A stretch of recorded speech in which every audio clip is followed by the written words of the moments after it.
वर्ष 2022 में loan rates में भारी वृद्धि हुई है, जो बैंक और फाइनेंशियल इंस्टीट्यूशंस बोरोवर्स को लोन देते समय लगाते हैं। इस साल मई में आरबीआई की रेपो रेट में बढ़ोतरी का ट्रेंड शुरू होने के बाद इंटरेस्ट रेट्स में वृद्धि हुई है। अब सिक्योर्ड और अनसिक्योर्ड लोन दो तरह के होते हैं। सबसे आम असुरक्षित लोन यानी अनसिक्योर्ड लोन में से एक पर्सनल लोन होगा, लेकिन क्या होगा अगर कोई उधारकर्ता अपने पीएफ खातों के बदले लोन का ऑप्शन चुनेगा तो बढ़ती इंटरेस्ट रेट्स के सिनेरियो में क्या बेहतर है। नमस्कार, मैं हूं साक्षी सिंह। स्वागत करती हूं आप सबका हमारे चैनल जीएसटी सुविधा केंद्र में। पेश करते हैं पीपीएफ और पर्सनल लोन की ये स्पेशल रिपोर्ट।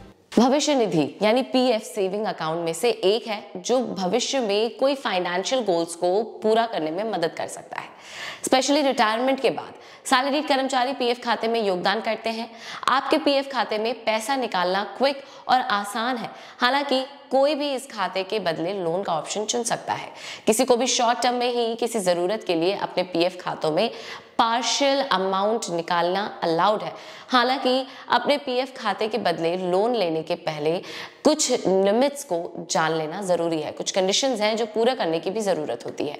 इस बीच पर्सनल लोन एक अनसिक्योर्ड टाइप का लोन है और इसलिए उन्हें किसी कोलैटरल या सिक्योरिटी की जरूरत नहीं होती है। इस टाइप का लोन आसानी से उपलब्ध होता है और शॉर्ट टर्म के लिए भी लिया जाता है। एक बार के लिए एक पर्सनल लोन को छुट्टियों, शादी, अपने घर का पेमेंट करने या यहाँ तक कि एक इन्वेस्टमेंट करने के लिए भी चुना जा सकता है।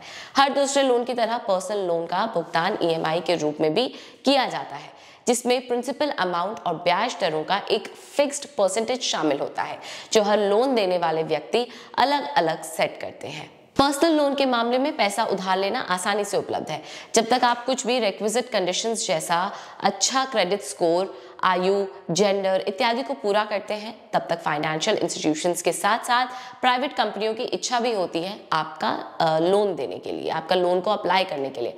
और वहीं पीपीएफ के मामले में आप खाता खोलने के तीसरे से 6 वर्ष तक अपने पीपीएफ खाते पर लोन लेने के लिए एलिजिबल है। उदाहरण के लिए मान लें, यदि आपने 2015 से 16 के वित्तीय वर्ष में अपना खाता खोला है तो आप तीसरे वर्ष तक लोन के लिए एलिजिबल हैं, जो कि वित्तीय वर्ष 2017 से 18 होगा। साथ ही आप केवल छठे वर्ष तक लोन प्राप्त कर सकते हैं, जो कि वित्तीय वर्ष 2021 से 22 है। इसके बाद लोन के सैंक्शन और प्रोसेस होने में कुछ समय लगता है। अब दूसरा है लोन अमाउंट। तो इसमें पर्सनल लोन के साथ लोन पर कोई अमाउंट इशू नहीं होता है। ये बैंक के लोन देने के मापदंडों यानी कंडीशंस के अनुसार अलग अलग हो सकते हैं।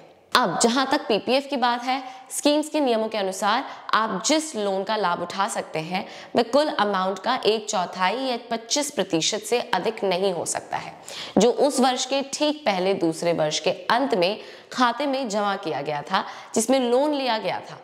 इसके लिए अप्लाई किया जाता है। ये थोड़ा कंफ्यूजिंग है, चलिए एक उदाहरण से समझते हैं।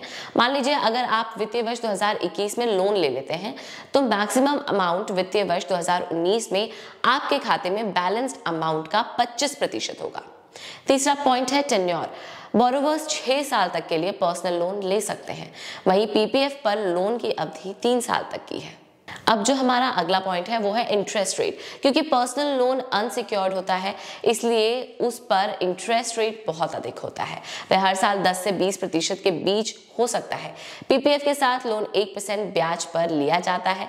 हालांकि आपको पता होना चाहिए कि आपके पीपीएफ खाते पर लोन चुकाने तक कोई इंटरेस्ट नहीं मिलता है। इस तरह इंटरेस्ट की इफेक्टिव रेट 1% है। आपको क्या बेहतर ऑप्शन लगता है? आप खुद चुनिए कि बेहतर क्या है और हमें कमेंट्स में जरूर बताइए अपने व्यूज। आज की रिपोर्ट यहीं खत्म होती है और स्पेशल रिपोर्ट्स के लिए जुड़े रहिए हमसे। साथ ही चैनल को सब्सक्राइब कीजिए और लाइक और शेयर कीजिए इस वीडियो को। और अगर कोई भी डाउट हो तो मेंशन कीजिए अपने डाउट्स और ख्याल रखिए, स्वस्थ रहिए। नमस्कार।